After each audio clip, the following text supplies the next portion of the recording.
अरे जो खुले मन से खुले विचारों से राजनीति करता है उसको जनता से, आमजनों से क्या डर है? आपके अंदर अगर सच्चाई है तो जाइए जरा जाकर पूछिए युवाओं से कि उनकी दिक्कत क्या है। युवाओं से उनकी दिक्कत नहीं पूछेंगे, किसी भी स्कीम को थोपेंगे, किसी की बात सुनना नहीं चाहेंगे, एडवाइस को सुनना नहीं चाहेंगे और अनर्गल बयानबाजी करेंगे। बिहार में सब कुछ ठीक ठाक नहीं चल रहा है। बिहार में राजनीतिक गतिविधियां जो चल रही है जेडीयू और बीजेपी में, वो सब कुछ ठीक नहीं है। क्योंकि भाजपा के प्रदेश अध्यक्ष ने खुले तौर पर आरोप लगाया जेडीयू के ऊपर कि पूरा बिहार इन दोनों नीतीश कुमार और बिहार की प्रशासन की वजह से जला। और वहीं जो जेडीयू के राष्ट्रीय अध्यक्ष हैं वो कह रहे हैं कि उनका दिमागी संतुलन ठीक नहीं है। बीजेपी के विधायक कर रहे हैं, अलग अलग तरह की बातें अलग अलग तरह के लोग कर रहे हैं।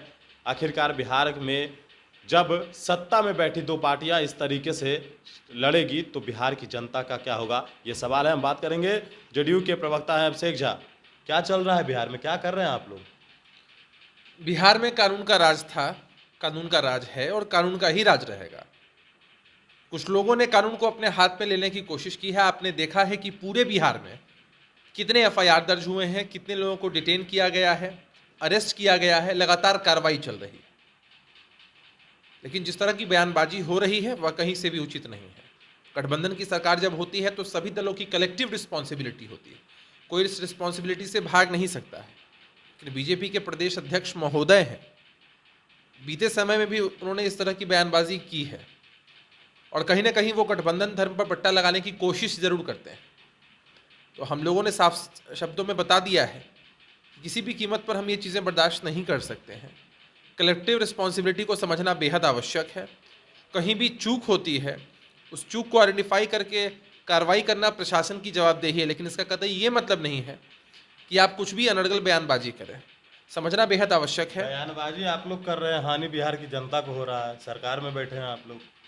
देखिए, बिहार की जनता के लिए जो काम है वो सरकार के द्वारा किए जा रहे हैं, इसलिए ये कहना कि बिहार की जनता को हानि हो रही है उचित नहीं है। होता यह है कि एक स्कीम लाई गई केंद्र की सरकार की तरफ से, युवाओं और छात्रों के मन में उसको लेकर असंतोष था। केंद्र की सरकार को इस पर पुनर्विचार करना चाहिए था। लोगों ने प्रदर्शन किया, शांतिपूर्वक प्रदर्शन के पक्ष में सभी लोग हैं, लेकिन उग्र प्रदर्शन के पक्ष में, कानून तोड़ने के पक्ष में कोई भी नहीं है। तब भी जब इस तरह की घटनाएं घटती हैं तो भारतीय जनता पार्टी के लोग इस बात को नहीं समझते हैं। कहीं आप लोग कह रहे हैं इस तरह की पक्ष में कोई नहीं है। संजय जायसवाल कह रहे हैं कि प्रशासन खड़ी है, वहीं पर ट्रेन जलाया जा रहा है, प्रशासन कुछ नहीं कर रही है। भाजपा शासित प्रदेश जहां पर है वहां भी इस तरह की घटनाएं घटी हैं। जब भी उग्र भीड़ इस तरह से आती है, हो सकता है कि भीड़ की संख्या बहुत ज़्यादा हो और प्रशासनिक बलों की संख्या कम हो। उस वक्त जो कार्रवाई की जा सकती है की गई होगी, या उसके बावजूद भी हम लोग जिम्मेदारी पूर्वक कह रहे हैं कि कहीं भी प्रशासन के लोगों से अगर चूक हुई है, उन लोगों ने सही समय पर सही कार्रवाई नहीं की है, तो उन पर भी कार्रवाई सुनिश्चित है। लेकिन इसका यह मतलब नहीं है कि आप दोष आरोपण करके इस तरह से निकल जाए। सचमुच यह दर्शाता है कि विचलित हैं ये लोग, फ्रस्ट्रेटेड हैं अंदर से और हिले हुए। बीजेपी के विधायक कह रहे हैं गठबंधन चलेगा नहीं चलेगा, आखिर है क्या, कि कब तक अरे चलेगा? कौन है ऐसे विधायक? इन विधायकों की क्या है राजनीतिक बिसात? प्रधानमंत्री जी से ज्यादा बड़े हैं ये लोग। प्रधानमंत्री जी ने, एनडीए के सर्वमान्य नेता ने माना कि नीतीश कुमार जी चेहरा है एनडीए के, और ये विधायक अपना थेसिस देते हैं। कितना लंबा रहा है इनका राजनीतिक करियर? आदरणीय हमारे राष्ट्रीय अध्यक्ष ललन बाबू के सामने, आदरणीय उपेंद्र कुशवाहा जी के सामने किस तरह की अनर्गल बयानबाजी करते हैं। अरे ये वही लोग हैं जो जब बयान देते हैं ना तो इनकी खुद की पार्टी शर्मसार हो जाती है। याद है ना किस तरह का बयान दिया था अल्पसंख्यक भाइयों को लेकर के, कि शाहनवाज हुसैन साहब को भी सदन के अंदर सिर झुकाना पड़ा था।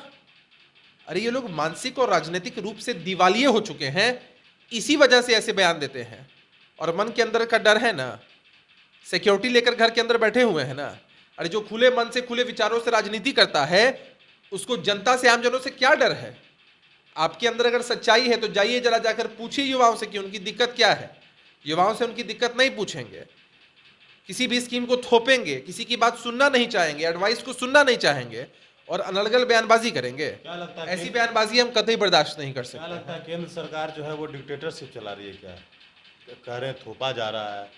देखिए, जब युवाओं को के सामने ये चीज़ है, युवाओं के लिए है, युवा असंतुष्ट है, एक डर का वातावरण है उनके मन के अंदर, तो केंद्र की सरकार को तो पुनर्विचार करना ही चाहिए। और यही बात हमारी पार्टी ने कहा है। और अगर पुनर्विचार नहीं हो सकता है तो तरीका खोजना चाहिए कि कैसे हम युवाओं को सेटिस्फाई कर सके, उनको समझा सके कि ये उनके बेनिफिट के लिए है। तो कोई काम ये करना नहीं चाहते हैं और अनर्गल बयानबाजी इनके छुटभइये नेता जो कर रहे हैं वो कहीं से भी बर्दाश्त नहीं किया जा सकता है। बर्दाश्त नहीं किया जा सकता है। आखिरकार बीजेपी जेडीयू में इस तरीके की बयानबाजियों का जो सिलसिला है वो लगातार जारी है। अब देखना है कि आगे होता क्या है बिहार में। मनीष नेशन के साथ नमस्कार।